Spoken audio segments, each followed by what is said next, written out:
Hai semuanya, kenalin aku Salma dari SMA 3. Sekarang aku duduk di bangku kelas 11. Kalau aku punya waktu luang, aku isi dengan apa ya? Kalau aku, udah pasti salah satu kegiatan untuk mengisi waktu luangku adalah dengan membaca buku.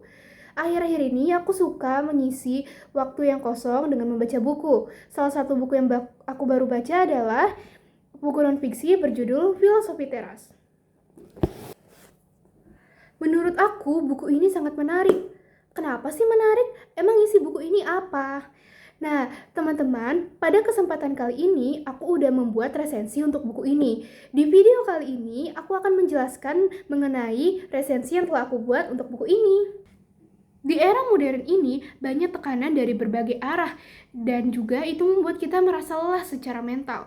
Banyak orang yang merasa dikejar-kejar oleh ekspektasi dari orang lain maupun dari diri kita sendiri.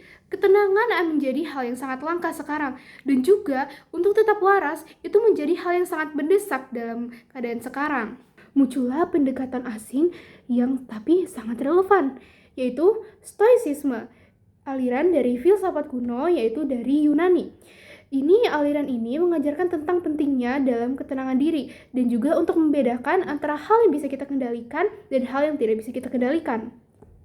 Buku Filosofi Teras karya Henry Manampiring ini hadir sebagai jembatan yang menghubungkan antara Stoik kuno dan juga kehidupan modern. Filosofi Teras karya Henry Manampiring adalah sebuah buku yang memperkenalkan tentang filosofi Stoicisme kepada pembaca Indonesia dengan cara yang sederhana dan mudah dipahami. Stoicisme sendiri merupakan ajaran filsafat dari Yunani kuno yang mengajak pentingnya mengendalikan diri dan menerima apa yang tidak bisa kita ubah dan agar kita bisa mencapai ketenangan batin. Dalam bukunya, Manampiring mengajak pembaca untuk memahami prinsip utama Stoik, yaitu membedakan antara hal yang berada dan tidak dalam kendali kita.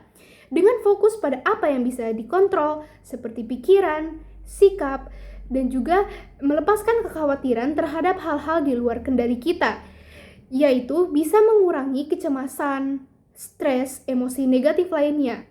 Buku ini juga mengangkat pengalaman pribadi sang penulis yang pernah mengalami depresi, sehingga pendekatannya terasa lebih nyata. Salah satu hal yang membuat buku ini menonjol adalah pendekatan yang sangat praktis.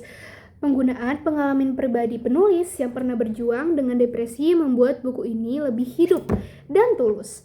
Pembaca merasa diajak untuk masuk ke dalam perjalanan nyata menuju ketenangan batin, bukan hanya teori semata.